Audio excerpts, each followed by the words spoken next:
이 시간 함께 따라합니다. 제자입니까? 그죠? 냉수 한 그릇 이렇게 하긴 좀 약간 어색하고 제자입니까? 오늘이 지난주에 이어서 두 번째 우리가 제자입니까를 함께 묵상하고자 합니다. 제가 두 번 시리즈로 하자, 세 번 하자 이렇게 계획을 하고서 한 것은 아니고 제자도에 대해서 함께 묵상하는 시간을 갖자라고 시작을 했고 또 하고 나니까 한 번 더 할 필요가 있겠다 해서 또 이렇게 새롭게 준비를 하게 되었습니다. 오늘날 어찌 보게 되면 이 제자도에 대한 이런 우리들의 각오와 자세가 필요한 시점이 아닐까 해서 하나님이 그런 마음을 주셨다 이렇게 믿고요. 제자입니까? 라는 이 제목은 제가 가끔씩 씁니다. 이게 제가 청년 때 읽었던 책 제목이에요. 후안 칼로스 오르티즈 목사님이 쓰신 책 제목이 제자입니까입니다. 참 감명 깊게 읽었던 책이고 그래서 때마다 제자됨을 좀 전하고 싶다 할 때는 이 제목으로서 말씀을 전했던 기억이 있습니다. 그래서 몇 년이 지나면 한 번씩 이렇게 썼던 제목이고 또 지금이 우리 시대에 또는 우리 사회 속에 진정한 제자가 필요한 그런 시점이 아닐까. 그런 말은 도리어 교회가 힘이 많이 약화되었고 진정한 그리스도인을 찾기가 어려운 시대라는 반증이 되기도 합니다. 해서 주님께서 쓰실 주님의 제자를 주님이 찾고 계시다는 이런 긴박한 주님의 부르심을 우리가 함께 느끼면서 나는 제자인가? 내가 여기 있는데 왜 주님이 또 부르실까? 그런 생각도 우리가 해볼 수 있지 않겠습니까? 참 제자를 찾기가 어려운 시대가 되었다. 다들 교회는 열심히 다니는데 제자 찾기가 어려운 그런 시대가 아닌가, 그렇게 우리가 영적으로 느낄 수가 있습니다. 해서 우리는 지난주에 걸쳐서 오늘의 이 말씀을 다시 들으면서 나는 정말 주님이 쓰실 만한 제자인가, 주님께서 부르시는 찾고 있는 그런 제자인가, 이것을 생각하고 우리의 삶을 참 제자의 삶으로 온전히 드리기를 우리 마음속에 결단하고 나면 두려움은 사라집니다. 이런 결단을 우리가 다 같이 할 수 있으면 좋겠다. 왜냐하면 사람은 많아도 온전히 주 앞에서 제자로 살기를 결단하는 사람은 많지 않은 시대입니다.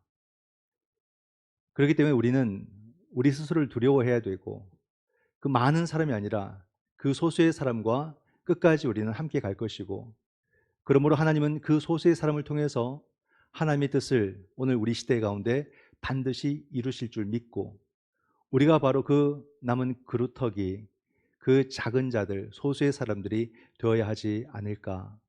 우리 가능제일교회는 겉보기에 좋은 교회가 아니라 정말로 주님께서 쓰실 만한 사람들로 가득 차 있는 그런 진정한 믿음의 공동체, 복음의 공동체가 되기를 주님의 이름으로 축원을 드립니다. 이 마태복음 10장은 이 제자됨을 설교하기에 참 좋은 본문 같습니다.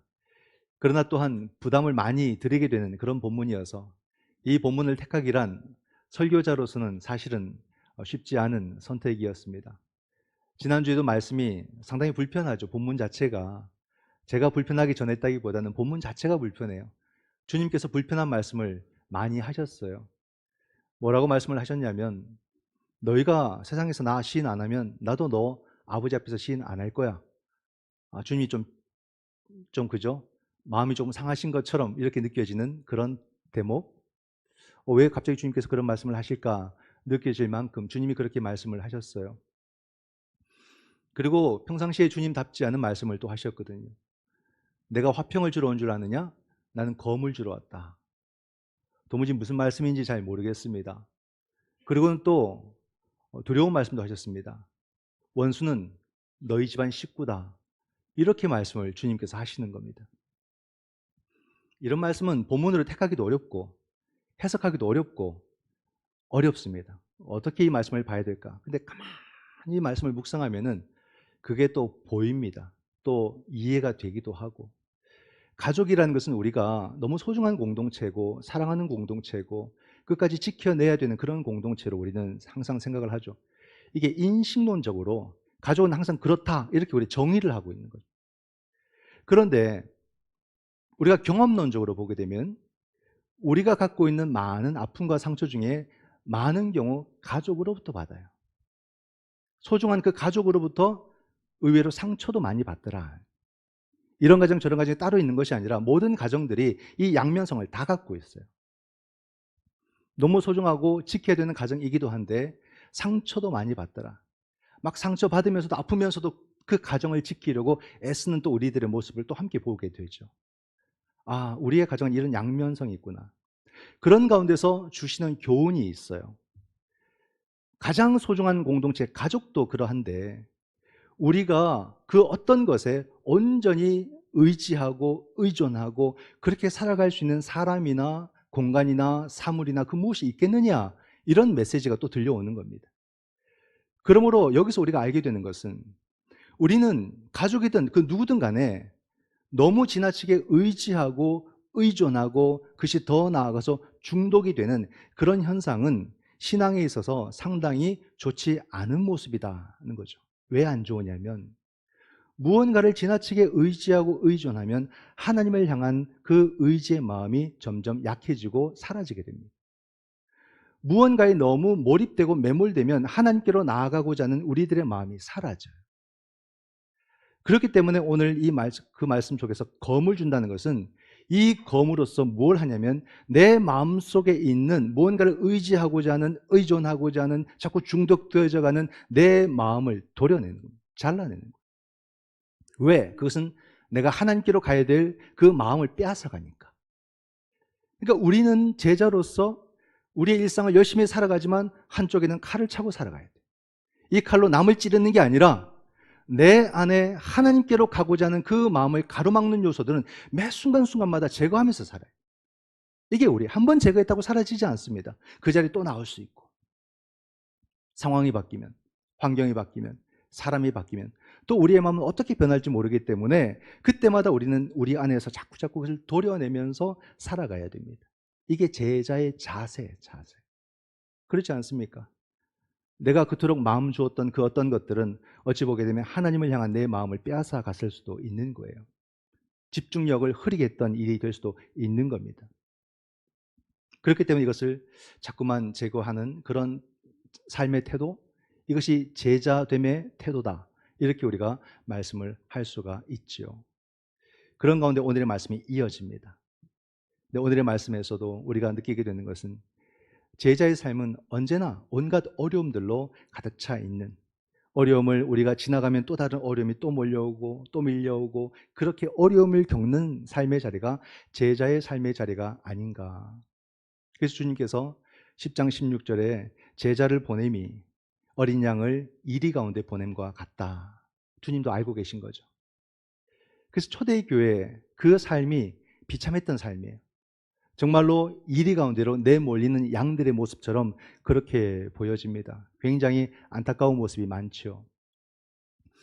예수님께서 승천하신 이후에 첫 순교자의 모습으로 스데반 집사님이 순교를 당했고, 야고보 사도도 순교를 당했고, 베드로 사도는 한번 피했지만 결국에는 우리가 알다시피 거꾸로 십자가에 못 박혀 죽는 그런 비참한 순교를 베드로 사도가 당했고, 우리가 잘 아는 사도 바울은 어떻습니까? 전성에 보게 되면 참수형을 해요. 목베임을 당하죠. 근데 목이 뚝 떨어져서 떼굴떼굴 구르는데 그 머리에서 예수라는 말을 했답니다. 그렇게까지도 전해져요. 그만큼 너무 끔찍한 핍박, 순교의 그 현장이 초대교회의 현장이었다. 그런데 우리나라의 한국교회 역사도 똑같아요. 오랜 세월이 지났으면 달라질 법도 한데, 이 복음의 길이 그렇다는 것을 알 수 있습니다. 개신교가 한국 사회에 들어온 것은 이제 뭐 얼마 되지 않습니다. 120, 30년 정도의 역사를 가지고 있죠. 근데 같은 기독교라고 할 수 있는 가톨릭은 개신교보다도 100년 더 앞서 들어오지 않습니까? 근데 그 가톨릭은 우리 문화와 만나면서 거기서 뭔가 좋지 않은 그런 모습들로 인해서 지금 어떻습니까? 우리 한강이 젊은이들의 핫플레이스죠. 거기서 이렇게 뭐 돗자리 깔고 양념 통닭 시켜 먹고 막 이렇게 노는 곳으로 지금은 아주 유명한데, 그것이 바로 가톨릭 신자들이 작두로 목베임을 당한 그런 순교의 자리가 한강변 아닙니까? 엄청나게 많은 사람들이 순교를 당했어요. 한강이 피바다가 된 거죠.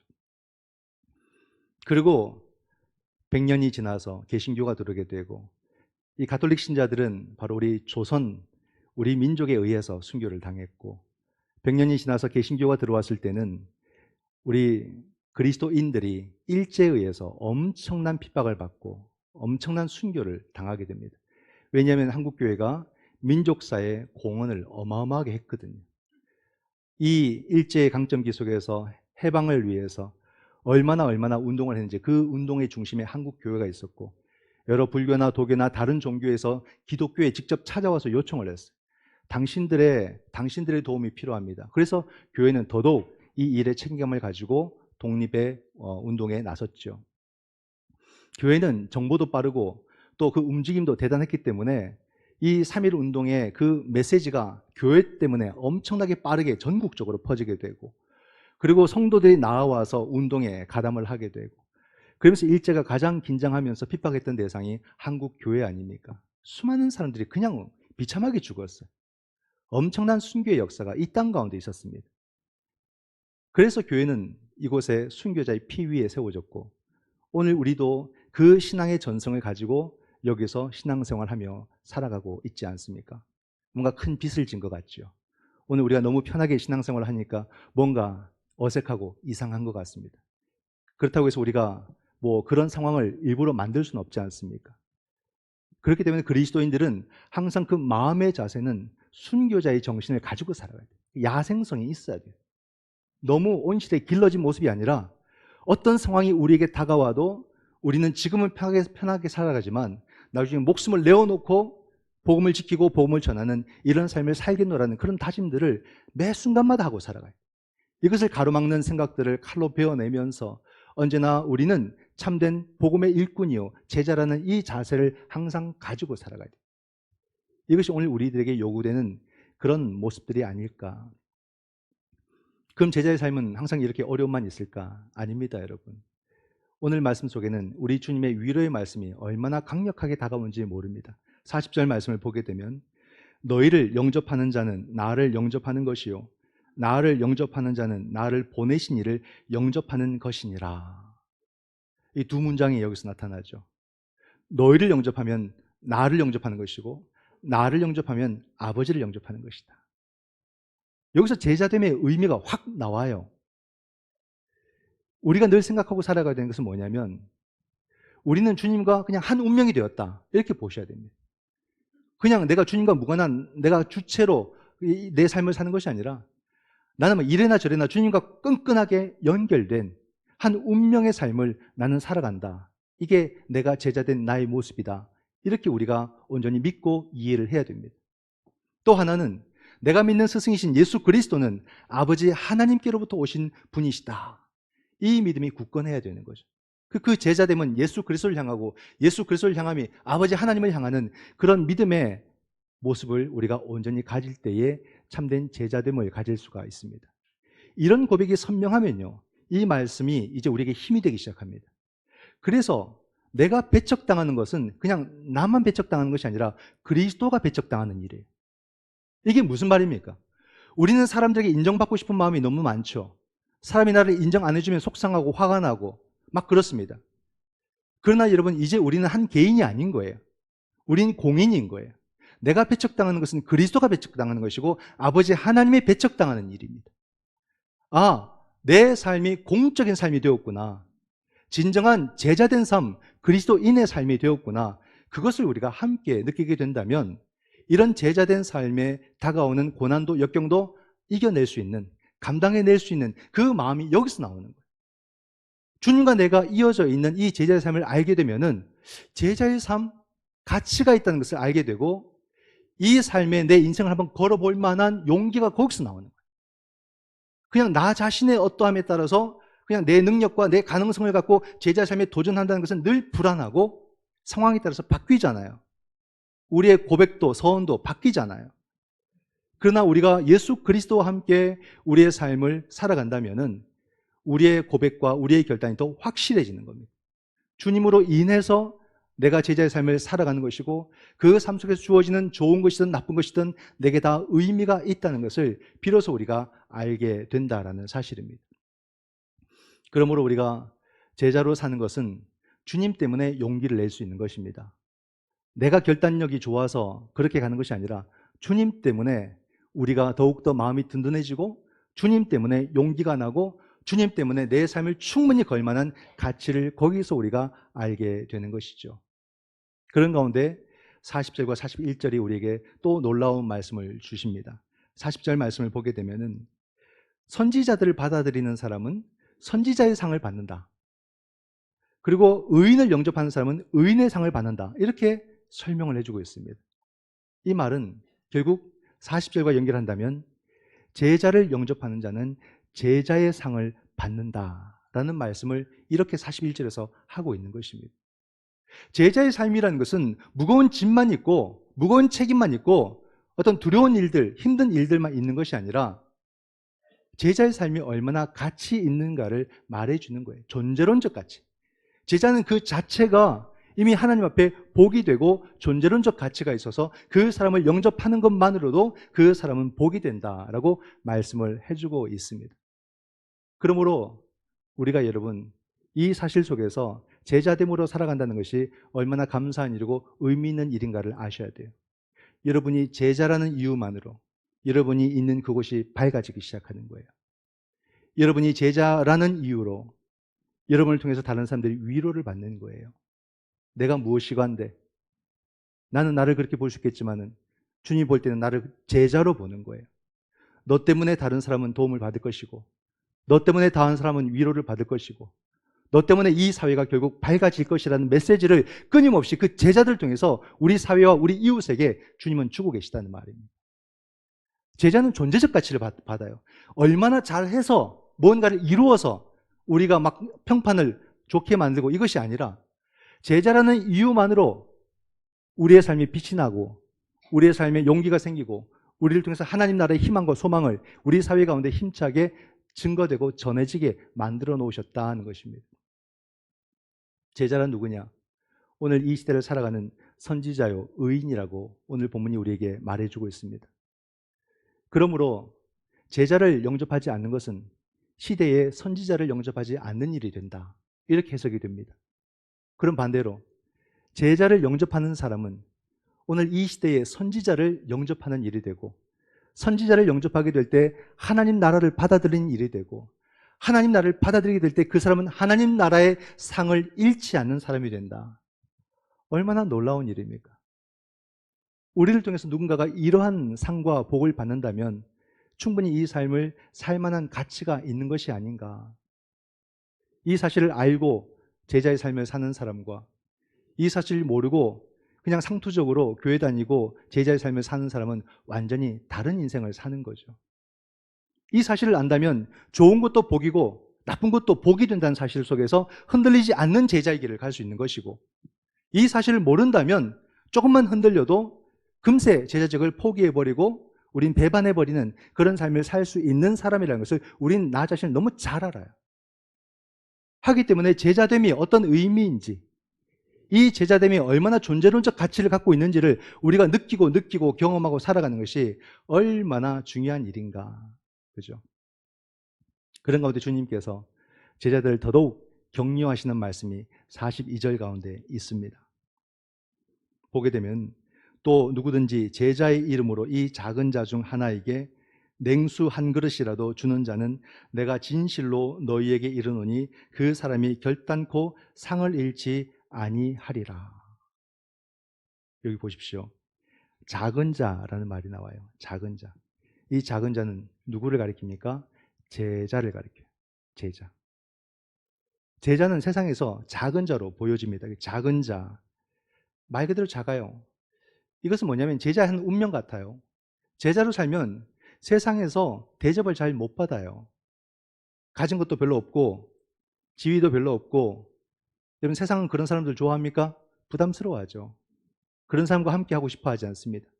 도둑질 해서라도 부자가 되면 그 사람을 의외로 더 좋아하고 존경하고 그 사람이 힘들면 막 염려도 해주고 그럽니다. 우리 사회가 지금 그렇잖아요. 그죠? 제자의 삶은 그렇게 대접받지 못하는 삶이에요. 초대교회가 이런 삶을 살았습니다. 여러분 스스로 용기를 낼 수 있었을까요?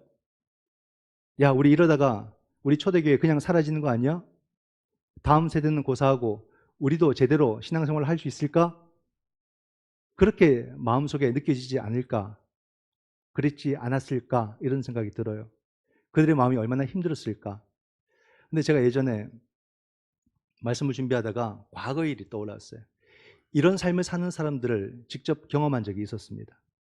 30년 전이었는데요. 조금 더 된 세월인데 인도를 갔었어요. 인도를 가는데 지금도 인도의 삶은 참 척박하죠. 살기가 힘든 그런 사회 구조입니다. 그 당시에는 오죽도 했겠습니까? 카스트 제도가 있어서 하층민들의 삶은 정말 열악한, 하루도 살기 힘든 그런 삶의 모습들이었어요. 인도에는 밤에는 걸어 다니면 안 돼요. 잘못하면 변을 밟아요. 밤에 다 나와서 막 밖에다가 그냥 볼일 보고 막 이러거든요. 막 그런 사회, 정말 열악한 사회. 근데 그 가운데서도 더더욱 열악한 사람들이 누구냐면 그리스도인들인 거예요. 그리스도인들. 왜 그러냐면 나라에서 인정하는 종교가 4개인데 기독교는 거기에 포함되지 않아요. 그러니까 기독교로 개종하려면 세금 혜택을 못 받는 거예요. 근데 놀랍게도 사람들이 그런 삶을 선택하더라 이 말입니다. 더 떨어지는 삶을 선택하더라는 말이에요. 그러니까 집회를 하는데 수천 명이 왔어요. 얼마나 간절하게 예배를 드리는지 예배 한번 드리기 위해서 3일 길을 걸어왔다는 거예요. 그들의 신앙은 간절해질 수밖에 없어요. 우리는 오늘날 결단을 선택적으로 많이 하거든요.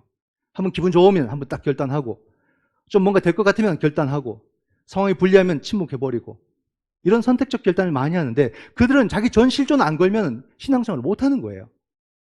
전 실존적 결단을 하고서 오니 그 예배가 얼마나 뜨겁겠습니까? 그런 삶을 선택하는 겁니다. 내 삶이 더 떨어져도 내가 그리스도를 믿을 수 있다면 나는 이 삶을 살겠습니다. 그런 선택을 용기 내서 하더라 이 말이에요. 하나님께서 그들을 볼 때 얼마나 행복하시겠냐고요. 그러므로 하나님께서 뭐라 말씀하시냐면 작은 자에게 냉수 한 그릇을 대접해도 나는 그에게 상을 줄 것이다. 이게 하나님의 약속이죠. 다른 번역본에 보면요. 이 상이 보상이라고 되어 있어요. 보상. 상과 보상은 좀 느낌이 달라요. 상은 상장을 줄 수도 있고 트로피를 줄 수도 있잖아요. 이렇게 해결을 할 수도 있는데 보상은 대가를 주는 거예요. 대가. 내 종에게, 제자에게 물 한 그릇, 냉수 한 그릇 대접해도 나는 그에게 반드시 보상할 것이다. 이게 하나님의 마음입니다. 하나님의 마음. 그래서 주님께서 이 말씀을 하실 때는 진실로라는 말을 하십니다. 진실로 그는 절대 상을 잃지 않을 것이다. 그 작은 자에게 물 한 그릇이 뭐라고? 그 물을 줘도 그 사람은 상을 잃지 않을 것이라고 말씀을 하고 계신 겁니다. 그 가치가 어떻게 매겨졌는지 그 작은 것 하나도 주님은 내가 보상해 줄게. 이렇게 말씀을 하는 거예요. 그러니까 그 작은 자의 그 존재가 얼마나 귀하면 그러겠느냐는 겁니다. 냉수 한 그릇, 그것이 상을 잃지 않는다. 한번 생각해 보십시오. 여러분, 냉수 한 그릇, 이게 큰 의미가 있을까요? 이렇게 달콤한데. 이 물질적 가치는 없는 거예요, 별로. 그냥 버릴 수도 있어요. 그렇지 않습니까? 근데 이것을 누구에게 줬냐면 작은 자에게 줬어요. 더 가치가 없어 보입니다. 그죠? 그런데 여러분, 그 작은 자가 누구냐는 거죠. 그 작은 자가 제자라는 거예요, 제자. 제자는 누구입니까? 이 땅 가운데 예수 그리스도의 생명을 증언하는 자요, 하나님의 역사를 위해서 쓰임받고 부름받은 일꾼들이라는 겁니다. 그러므로 그들은 그냥 작은 자가 아니에요. 작은 거인들이에요. 특별한 사람들이에요. 그러므로 그들에게 물 한 그릇 줘도 절대 그 물은 헛되이 주는 것이 아니고 하나님의 보상을 받는 일이 된다. 이렇게 말씀을 해주시는 겁니다. 하나님의 부르심을 받고 복음을 전하는 그 일 가운데 온몸을 담은 그 제자가 얼마나 귀한지 그에게 무엇이라도 하나 주는 그 사람은 하나님의 복을 반드시 받으리라. 이게 제자의 존재감이 확 올라가는 거 아닙니까?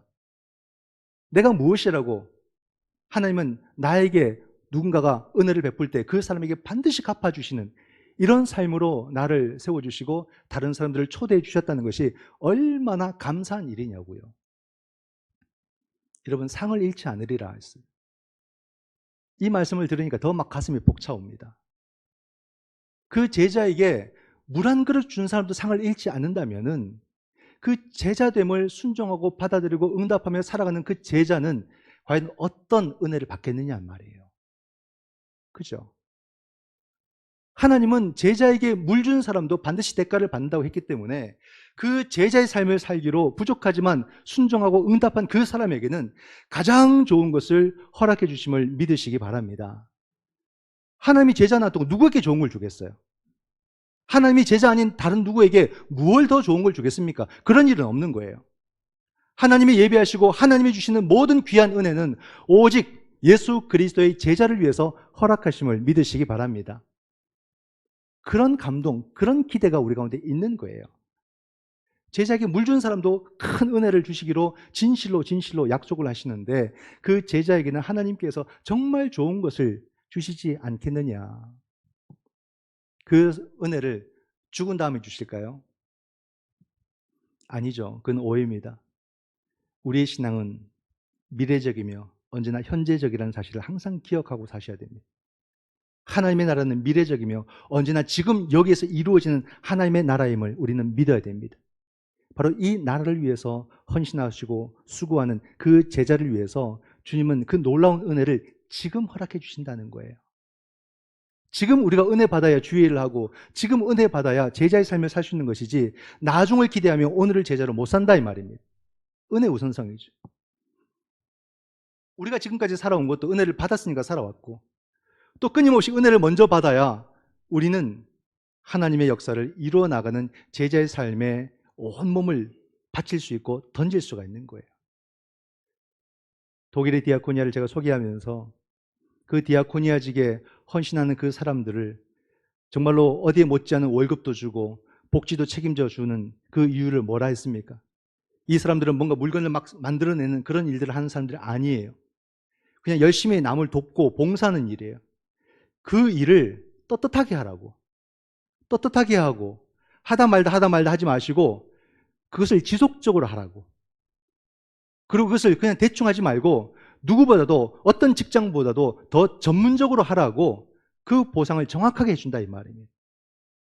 그러면 오늘날 제자들이 이 땅 가운데 떳떳하게 제자로 살아가도록 또 이 제자의 삶을 지속적으로 끝까지 감당할 수 있도록 그리고 그리스도인들은 누구보다도 더 전문적인 복음의 일꾼이 되도록 우리 주님께서 은혜를 지금 허락해 주심을 믿으시기 바랍니다. 이러한 주님의 풍성한 약속이 있기 때문에 여러분 제자의 삶을 선택하고 살아갈 수가 있는 거예요. 그냥 내 마음이 강해서 결단하는 것이 아니라 우리 주님의 은혜가 이미 약속되어져 있기 때문에 우리는 제자의 삶을 살 수 있다고 제자의 길로 우리를 주님께서 부르고 계심을 믿으시기 바랍니다. 여러분 제자의 삶을 오늘 우리는 용기 내어서 결단하고 선택하고 내 삶을 통해서 참된 주님의 뜻을 온전히 끝까지 이루어내는 깨어있는 살아있는 그런 제자가 되기를 또 결단하는 그런 믿음의 공동체가 되기를 주님의 이름으로 축원드립니다. 아멘. 기도하겠습니다.